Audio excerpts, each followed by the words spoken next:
Juan, seguimos analizando, ¿no? Sí. Parte de lo que ha sido esta verdadera masacre allí en Hurlingham. 6 víctimas fatales, 3 personas que resultaron heridas, una de ellas que sigue luchando también por su vida. Y lo que nos preguntamos todos es ¿qué puede tener una persona para llegar a hacer este tipo de asesinatos? ¿Es de la nada? ¿Es algo que se va gestando? ¿Es una suerte de odio? ¿Qué lo lleva a este hombre que se encuentra prófugo a matar a 6 personas y a herir a otras 3?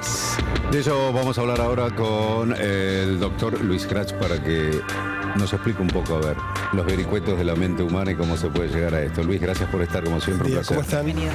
Muchas gracias por la invitación. Bueno, para ¿Qué hablar de un desencadena tema delicado, ¿no? Muy delicado. Bueno, en principio hay que incluir esto dentro de lo que se consideran asesinatos masivos. O sea, una persona que hace esto es un asesino masivo. Sí. ¿Qué es un asesino masivo? Es una persona que mata simultáneamente a varias personas o mata a varias personas con una pequeña diferencia de tiempo, tal como es el caso este. 2 escenas de crimen. 2 escenas del crimen, pero en un periodo corto de tiempo. ¿Cuáles son los principales motivos por los cuales una persona se puede convertir en un asesino masivo? Básicamente hay 3. La primera es lo que se llaman aniquiladores de familia. Por ejemplo, este podría ser un caso. El otro se llaman los trabajadores disgustados. Antiguamente, en la década del 60 o del 70, una persona fue despedida de una fábrica en Estados Unidos porque fue acusado de cometer abuso sexual contra una compañera de trabajo, volvió y cometió un homicidio masivo, de las cuales se salvó la chica esta que lo acusó de acoso sexual. Y el tercer rubro es personas que padecen un severo trastorno mental. Por supuesto, para mí los 2 primeros casos están incluidos en el tercero. Nadie puede hacer un asesinato masivo sin un trastorno mental. La pregunta que ustedes hacen es ¿cuál es el trastorno mental que puede padecer una persona así? Digo que puede padecer porque realmente no puedo hacer un peritaje exhaustivo ya que no conozco los pormenores del psiquismo de esta persona, y entonces voy a hablar de lo que estadísticamente podría incluirse dentro de un caso psicopatológico como este. Básicamente el cuadro psicopatológico que más encuadra en una cosa de esta naturaleza se llama trastorno paranoide de la personalidad. ¿En qué consiste el trastorno paranoide de la personalidad? Es una persona que a partir de la adolescencia o de la edad adulta comienza a tener sospechas fuertes acerca de la lealtad de sus amigos, sus socios o su pareja. Y por lo tanto hace extensiva esta duda o esta sospecha a todas las personas que están vinculadas con esa persona. Con el amigo, con la pareja. Exacto. Es decir, si yo estoy casado con una persona o vivo con una persona y tengo un trastorno paranoide de la personalidad severo, voy a tener gran suspicacia, voy a tener grandes sospechas, grandes dudas acerca de la lealtad de mis amigos, de mi pareja y de todas las personas que estén vinculados con ella, porque voy a suponer que todos ellos de algún modo están en contra mío o tienen para conmigo una cierta hostilidad o mala predisposición.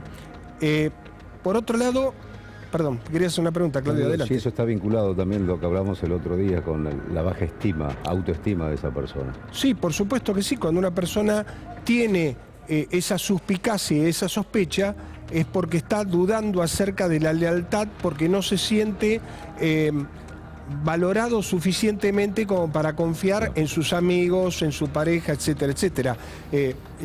Allí participa un sentimiento muy particular que son los celos. ¿Qué quiere decir los celos? En los celos hay siempre una situación de triangularidad. Yo tengo algo y temo perder ese algo. Por ejemplo, en una relación de pareja, alguien que tiene baja la autoestima siente que siempre está amenazado potencialmente por el riesgo de que un tercero se apropie de esa mujer o esa mujer guste más del otro que de él mismo. O sea, a diferencia de la envidia, que es una cuestión de a dos. O sea, yo puedo envidiar lo que un amigo tiene o el éxito de un amigo, etcétera, etcétera. Pero no temo perder algo, sino que estoy deseando tener algo que no tengo. En cambio, el celoso, patológico, teme perder algo que tiene y que, si tiene un trastorno paranoide de la personalidad, va a tener una propensión no solamente a sentir que puede perder eso, sino la sensación de que le faltan el respeto, que se burlan de él, Claro. que él está haciendo un triste papel, Pero etcétera, ¿esto se va etcétera. gestando a lo largo del tiempo o es un hombre que de golpe y al tener también este tipo de sentimientos hacia el resto, ya sea su familia, compañeros de trabajo, amistades, de golpe se vuelve en un asesino? Es muy buena la pregunta. Allí hay que hacer una diferencia entre un cuadro que se le puede parecer mucho, que es la esquizofrenia paranoide. En la esquizofrenia paranoide no hay un factor desencadenante. En cambio, el trastorno paranoide de la personalidad sí. Supongamos, por algún motivo se gestó, se incrementó en él la sospecha, o alguien habló mal de él, o sintió que se estaban burlando de él porque se enteró que la mujer le era infiel. Luis. Entonces, este cuadro se vino gestando de hace tiempo. El trastorno paranoide de la personalidad tiene que ver, yo decía antes, que comienza normalmente en la adolescencia, en la adultez joven, y se van sumando pequeños datos que son irrelevantes. Para una persona normal, qué sé yo, que no le hayan atendido el teléfono, que no le hayan respondido un mensaje, es algo que puede pasar. Para alguien que tiene un trastorno paranoide de la personalidad, la sensación que tiene es que hay una intencionalidad, hay un gesto malévolo, hay una falta de respeto, hay una irreverencia, hay una burla en eso de no atenderlo o no darle la importancia que él siente que se merece, justamente por lo que Claudio decía en relación a la baja autoestima. Y todo eso, la solución que encuentra a esa situación, una mente trastornada, como la estás definiendo, es la solución para ellos es la muerte de todos. No hay un paso intermedio, digamos. No, porque el acceso de ira, de furia y de impulsividad es tan grande que lo que él siente es que, como fue atacado, tiene que contraatacar. Y no solamente eso, sino que no sintió una pequeña injuria. Digamos, la reacción es absolutamente proporcional al grado de sensibilidad que él tuvo frente a esa injuria. O sea, para Claro. todos nosotros hay una desproporción entre el hecho de que, supongamos, la mujer no quiso tener relaciones sexuales o se quiso separar o tiene un nuevo novio, lo que fuere, y lo que este sujeto hizo. Porque nosotros no tenemos el grado de sensibilidad extrema que tiene alguien que tiene un trastorno paranoide de la personalidad y entonces reacciona ocasionando en los demás el grado de daño que él sintió que lo ocasionaron. Proporcional a ese daño que él sintió. Para él, por supuesto, para nosotros es absolutamente Claro. desproporcionado, porque además los sujetos que tienen un trastorno paranoide de la personalidad son absolutamente rencorosos.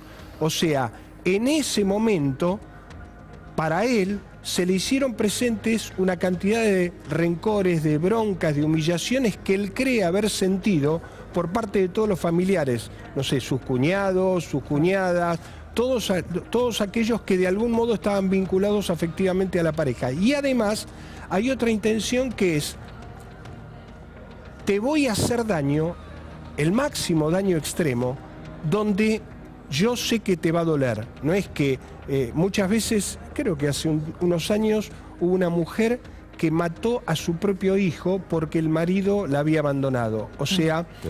fue una manera de decir, yo me voy a destruir perdiendo un hijo, pero vos no vas a ser feliz el resto de tu vida. O sea, yo creo que en esta situación la impulsividad, la furia, el odio descontrolado de este sujeto hizo que hiciera extensivo su bronca y su venganza a todo aquel que estuviera vinculado con su mujer. Ahí se hablaba que él tuvo el primer hecho de violencia en su vida en la edad de la adolescencia cuando golpeó a su padre, cuando agredía a su padre. Ahí ya tiene que ver, digamos, en eso que fue desarrollando posteriormente, una mala relación entre padre e hijo ahí. Sí, por supuesto, hay no solamente una mala relación entre padre e hijo, sino que además hay un nivel de impulsividad. Uno se puede llevar mal con el padre, puede tener discusiones, pero de ahí a pegarle al padre hay una escala muy grande en cuanto a lo que significa la escalada de la violencia. Pero ¿qué pasa después? Digo, ¿son personas que experimentan un sentimiento de culpa? ¿Cuál es la sensación después de haber cometido, por ejemplo, esta masacre en general, ¿no? En función a la estructura psíquica que usted estaba describiendo. Sí.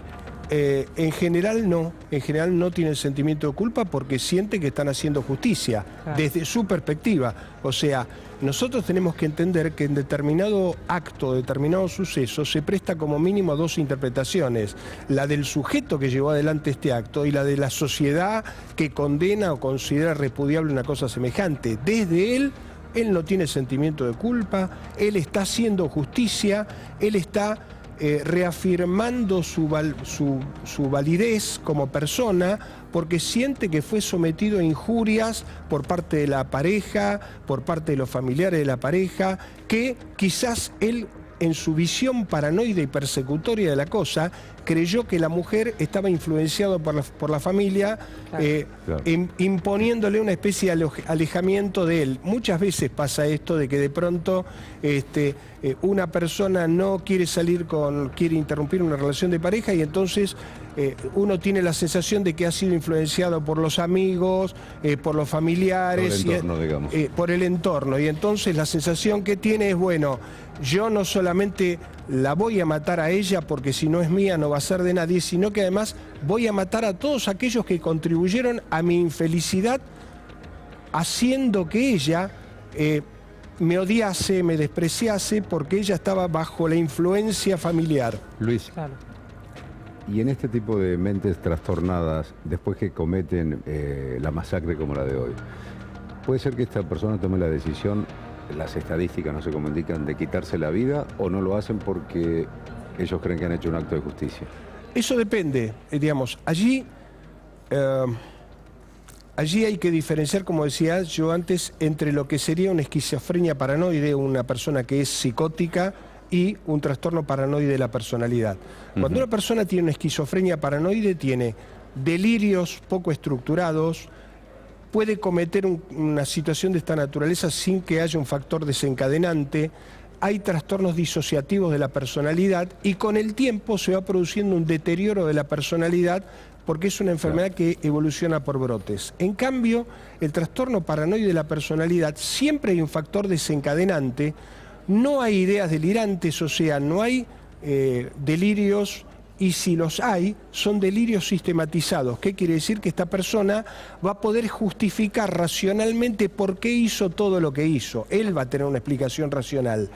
Ahora, si después se arrepiente o no se arrepiente, eso es variable. Si se suicida o no se suicida, depende. Muchísimas personas que hacen una cosa así se suicidan porque tienen, aunque sea fugazmente, un cierto sentimiento de culpa, un cierto arrepentimiento, Claro. y muchos de ellos lo hacen también para eximirse de lo que es la sanción judicial. Claro. O sea, alguien que hizo una cosa de esta naturaleza, lo que se imagina que le espera por delante es la prisión perpetua o una larguísima temporada en ámbitos carcelarios. Y entonces es como si de algún modo también Se liberan. sintieran, no les voy a dar el gusto de someterme a la injuria y a la humillación de ser condenado. Yo mismo me eximo del tránsito que significa la humillación o la vejación de mi valor personal, poniéndole fin a mi vida. O sea, también eso es una especie de acto de resarcimiento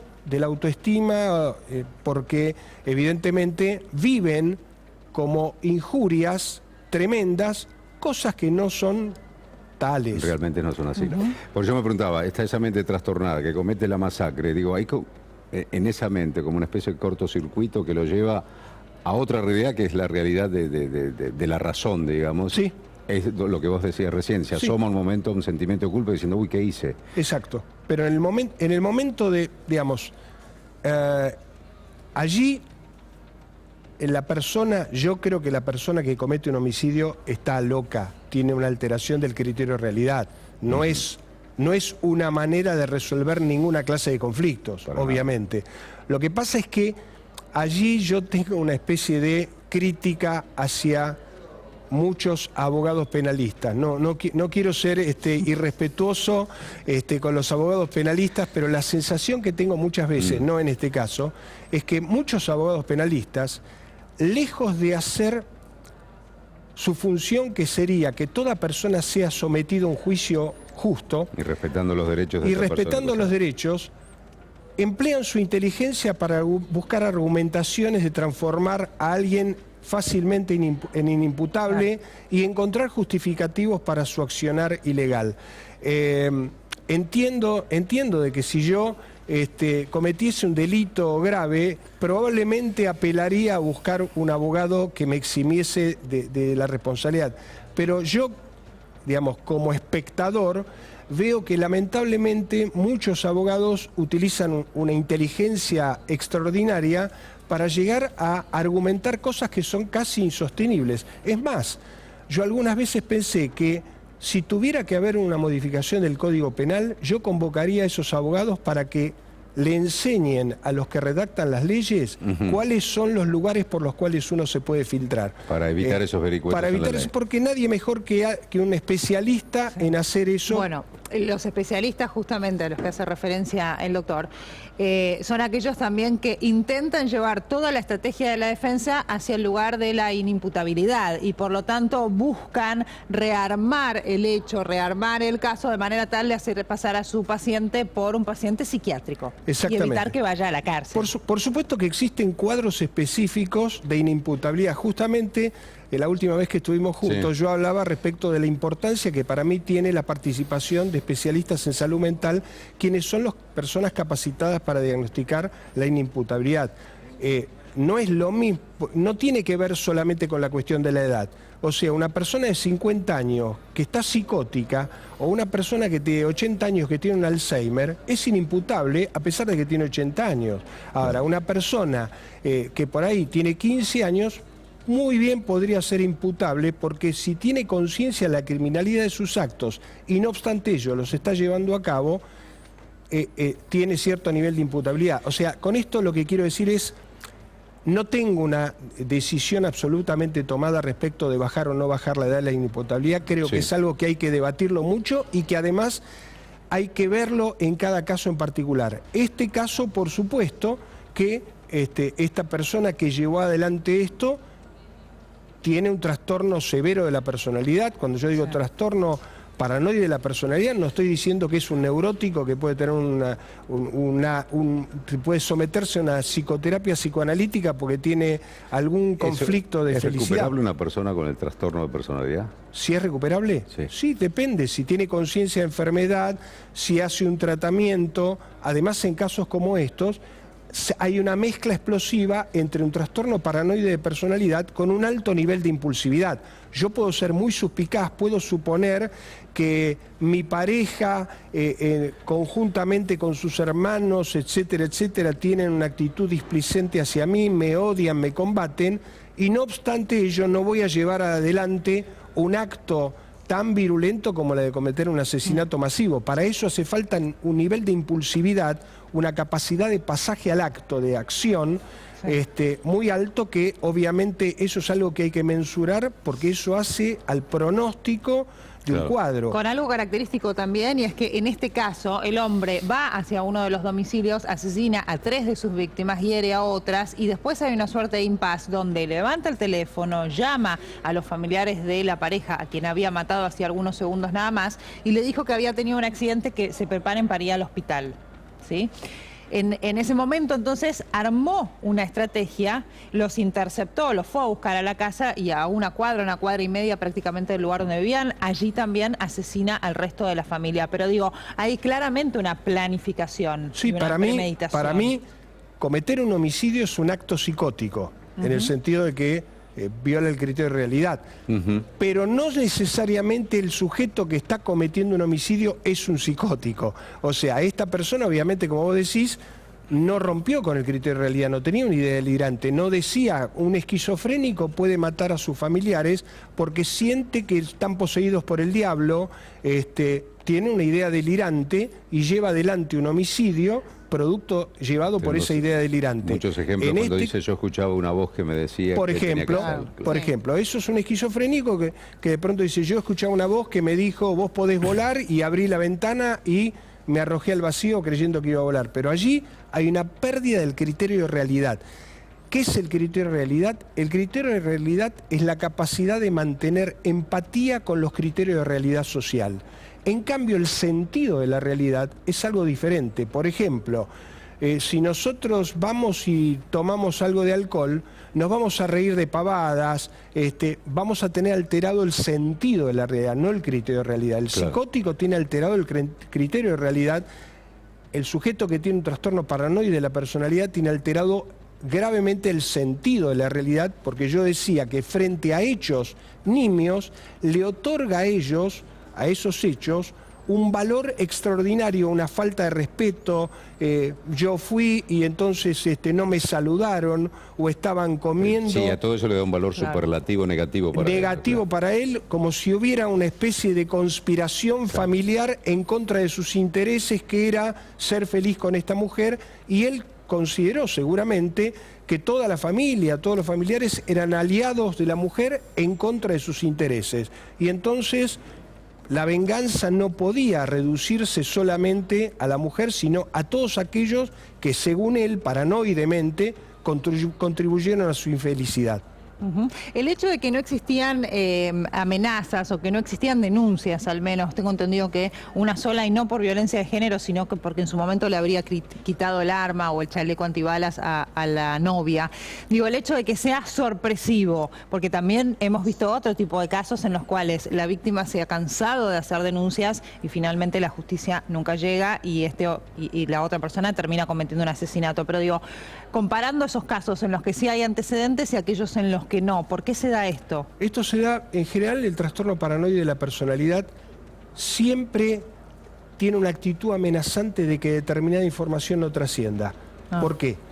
Digamos, de algún modo siente que esa información pueda poder ser usada en su contra. Claro. Entonces, en una relación de pareja tiene siempre una actitud intimidatoria para con ella respecto de que, supongamos que hubiera habido episodios de violencia, no quiere que eso trascienda porque siente que eso va a ser usado en contra de él, y entonces tiene un resguardo tremendo acerca de toda información que pueda trascender respecto de sus trastornos de conducta. En el caso particular, Claudio hacía referencia al hecho de que él ya había tenido un episodio de violencia para con su padre en la adolescencia. Sí, 14 años. Y de alguna manera eso ya muestra, digamos, la figura paterna desde el punto de vista psicológico representa la ley. A todos nosotros, cuando éramos chiquitos, nuestras madres nos decían: la noche cuando venga papá le voy a contar, y uno se asustaba, ¿no? Nuestras madres, aún en desconocimiento de la teoría psicoanalítica, usaban en el buen sentido de la palabra la figura paterna, porque el padre es el representante de la ley, es ese que viene a romper esa relación entre la madre complaciente y el hijo malcriado. El padre es el que pone ese límite. Cuando un adolescente tiene una actitud irreverente, irrespetuosa, violenta, y llega al caso de la violencia física con el padre, allí ya está denunciando que en esa familia hay un problema con la ley. Quiero decir algo más respecto de esto, porque seguramente muchas personas van a decir: bueno, pero yo soy viuda o yo soy madre soltera y crié bien a mí. Padre separado. Cuando una madre le dice que no a su hijo, ella está cumpliendo la función paterna. Claro. Por eso estoy hablando de una función, no de una persona. Puede haber un padre real que no cumpla la función paterna, y puede haber una ausencia de padre real y que la mujer cumpla la función paterna. O sea, allí ya hay una cuestión donde la relación que el sujeto tiene con la ley comienza desde muy temprano en la vida, y de algún modo es lo que nos pone límites. Todos tenemos una relación con la ley que es el residuo de lo que en nuestra infancia fue la función paterna. Exactamente.